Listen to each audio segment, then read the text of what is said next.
Fəqihin mütləq vilayətinin qısa vaxt ərzində sadə dillə isbatı. Doktor Rəhimpur Əzğədi. Vilayət-i fəqih nəzəriyyəsinin ən qısa dəlili. Cəmiyyət hökumətsiz idarə oluna bilər, ya yox? Xeyr. Özünü müsəlman bilən hökumət, İslam qanunu və dəyərləri ilə uyğunlaşmalıdır, ya yox? İslami və ərzişay İslami sazgar başad ya nə? Bəli, uyğun olmalıdır. Qanunlar və dəyərlərin İslam prinsipləri ilə uyğun gələn hakimiyyətdə, hakim və rəhbər də həmçinin İslam qanunlarını bilməlidir, ya yox?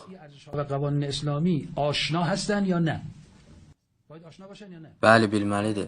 Həmin rəhbərin İslam qanunları ilə tanışlığı avamcasına və təqlid də olmalıdır, yoxsa mütəfəkkir və ictihad şəklində?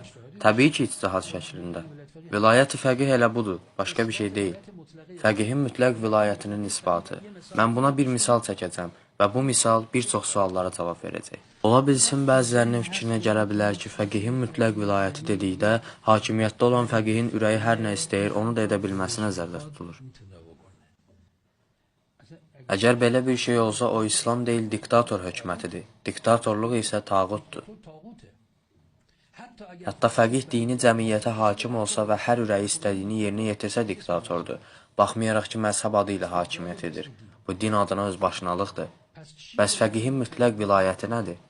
Əgər fəqih hətta bir dəfə belə öz mənafiyi üçün addım atsa və fikrinə gətirsə ki, düzdür, cəmaatın mənafiyi budur, amma özümün və ailəmin və yaxınlarımın mənafiyi başqa cürdür. Bu şəxsin artıq şəri hakimiyyət və vilayət haqqı yoxdur. Vilayət nədir?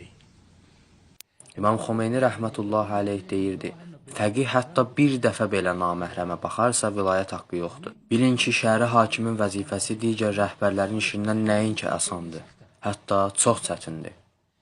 Digər dünya hakimləri və cəmaatı üçün halal olan bir çox şeylər dini hakim üçün halal deyil. Yəni, şəxsi məsələlərdə çətinliyi və məhdudiyyəti həddən artıq çoxdur. Sual olunur ki, bəs mütləq vilayət nədir? Diqqətlə qulaq asın, bu çox mühümdür.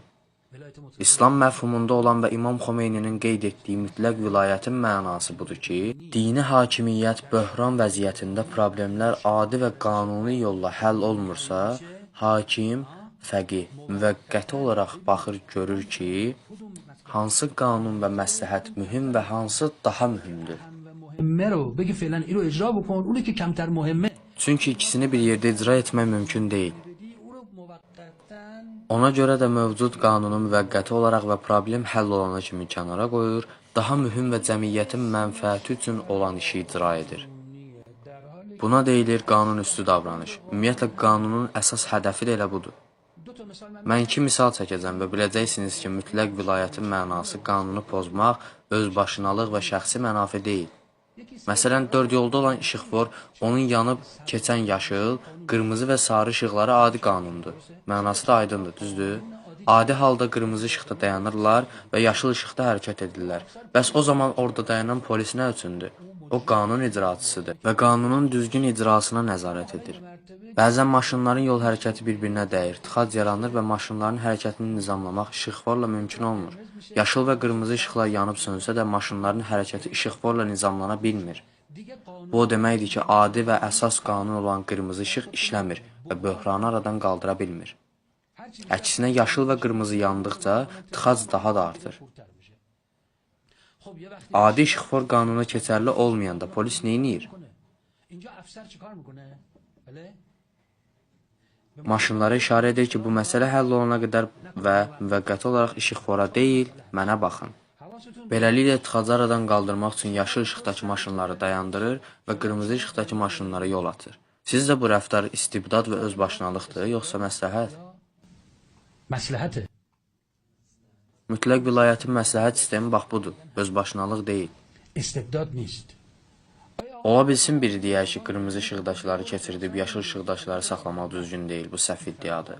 Fəqihin mütləq vilayətinin qanun üstü ixtiyarı budur ki, adi qanunla böhranı həll etmək olmur və problem həll olana kimi qanun o polisdir, hakimiyyət də bu cürdür.